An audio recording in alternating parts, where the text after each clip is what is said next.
Halo guys, welcome to my channel. Halo, nama aku Muhammad Abdul Basit Mumi. Teman-teman biasa panggil aku Abdul atau Basit. Saat ini status aku masih sebagai anak SMA yang kebetulan cukup serius dalam mengejar impian, yaitu masuk fakultas kedokteran di NUS. Dan insya Allah akan mengejar spesialis neurologi dan banyak riset di neuroscience. Di channel ini saya bukan mau jadi guru yang sok pintar. Aku akan mengajak kalian membaca otak-otak kalian sendiri. Di sini kalian tidak perlu belajar soal hafalan. Kita bakal bedah sama-sama, kita bakal belajar bersama, karena aku juga masih belajar. Stres, kecemasan, kebiasaan buruk, sampai isu-isu sosial dan dogma yang sering bikin kita bingung.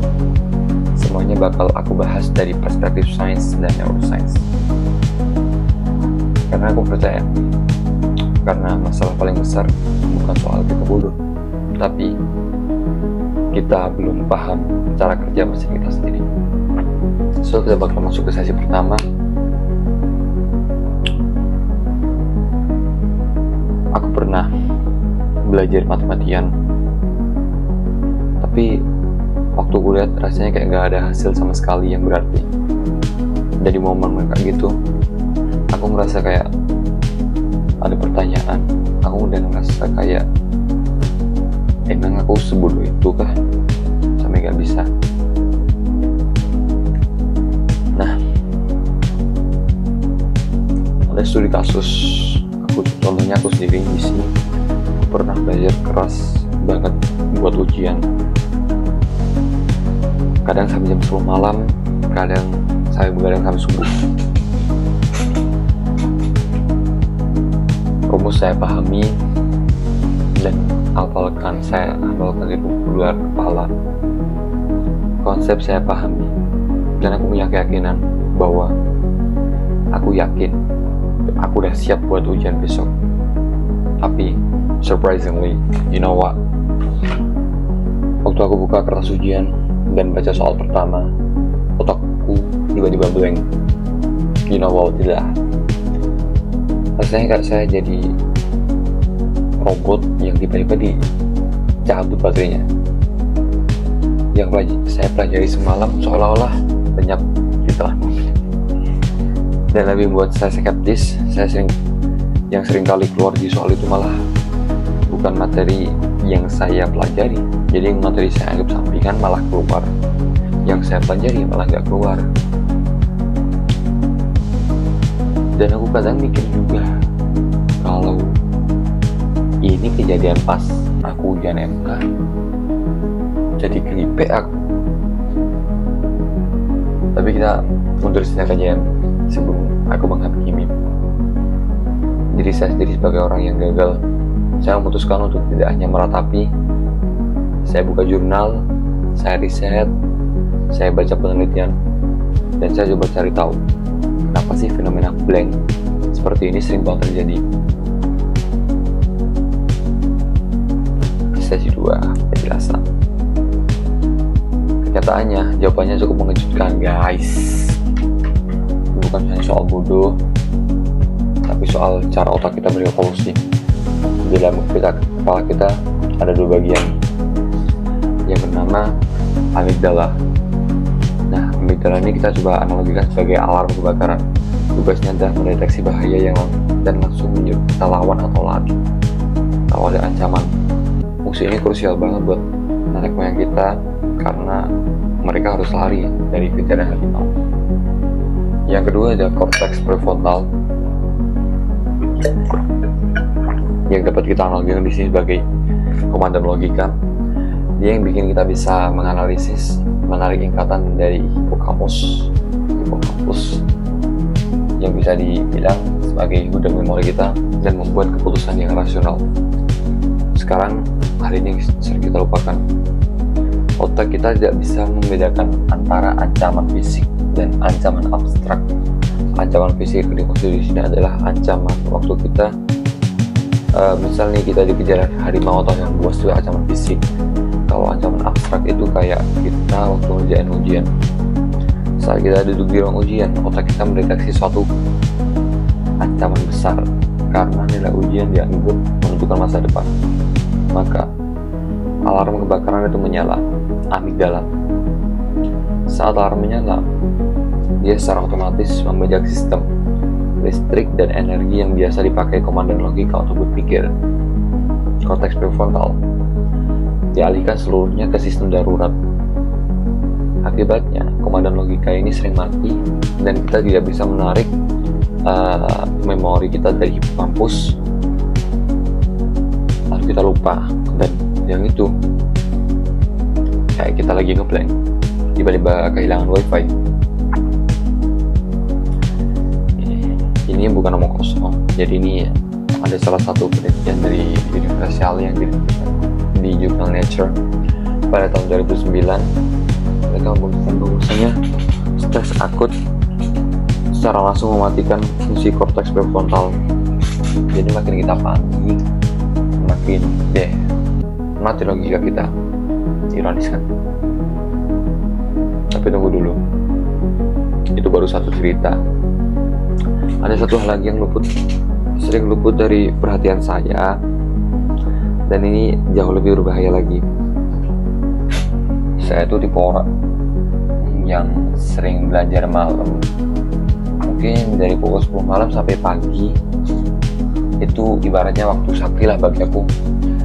Saya bisa difokus di situ dan belajar hal yang saya sukai.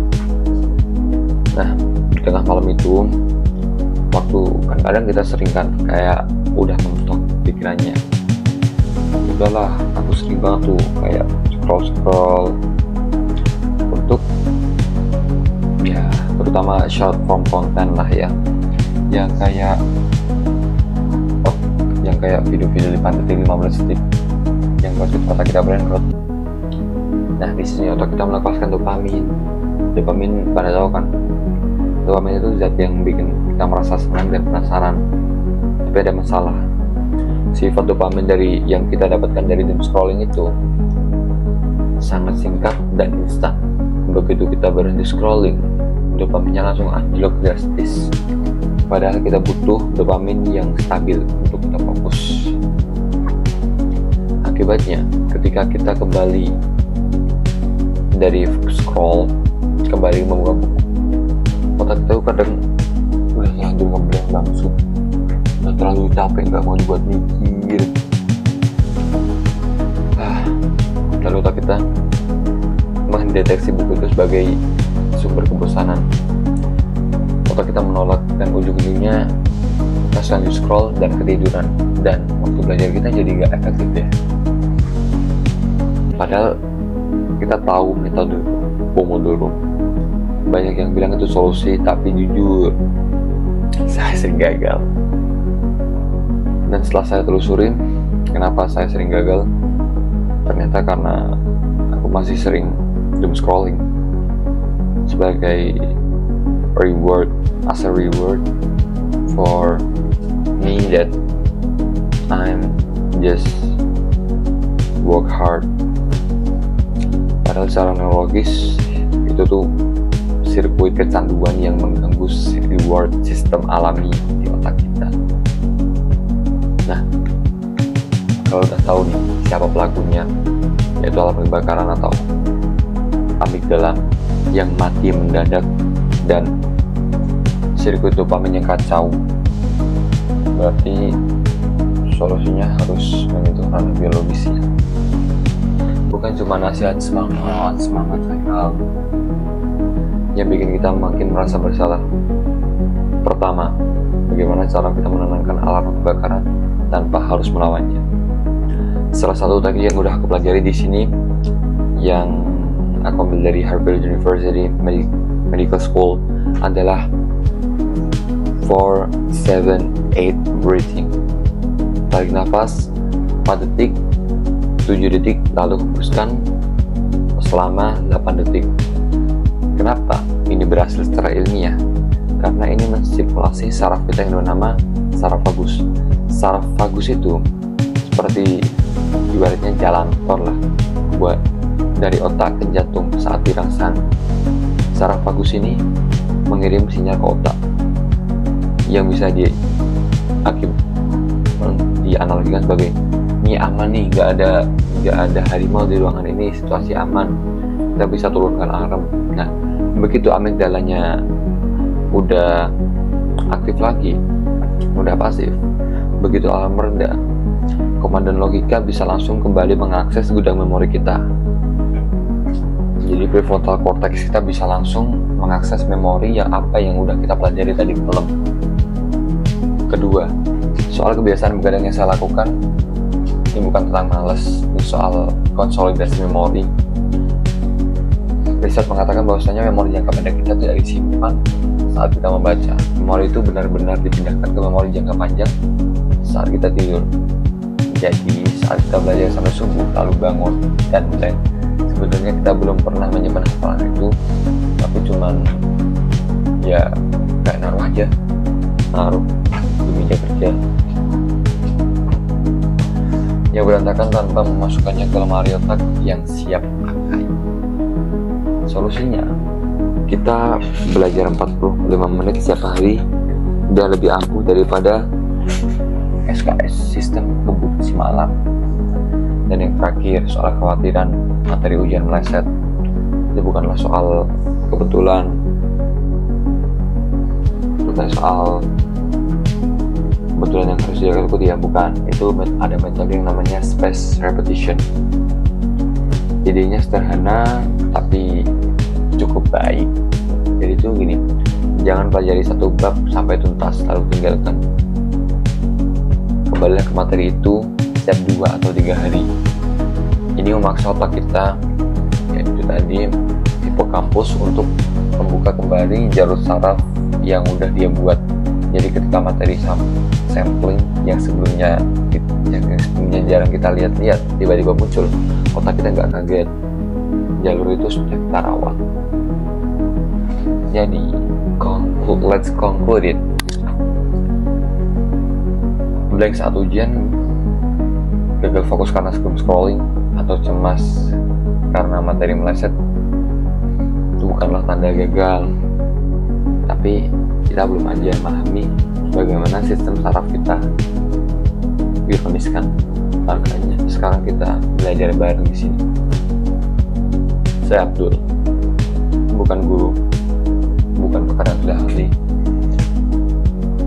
Aku hanya anak SMA yang sedang berproses membaca peta otaknya sendiri. Dan aku yakin jika kita mau meluangkan waktu untuk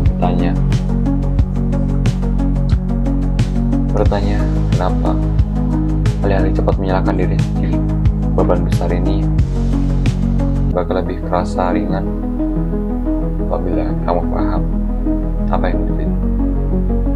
Kalau kamu juga merasa perjuangan ini berat, sama kok.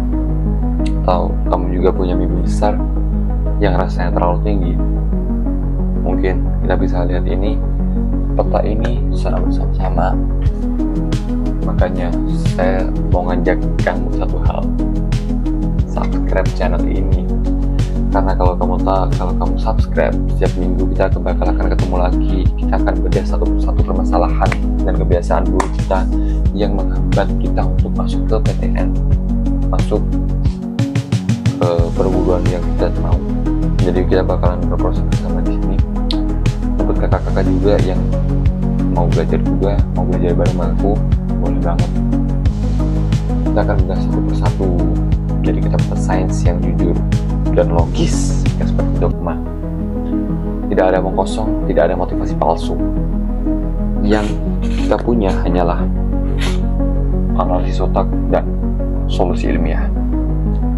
Dan video di minggu depan kita akan bedah satu metode yang sempat saya singgung, Pomodoro. Tapi bukan langkah-langkahnya. Kita akan bedah dinamika otak kita di balik metode itu. Kenapa Pomodoro bisa jadi metode yang efektif untuk belajar. Saya Abdul, sampai jumpa di video berikutnya. Mulai sekarang, coba tanya ke diri, apa yang sebenarnya terjadi di balik masa malas ini?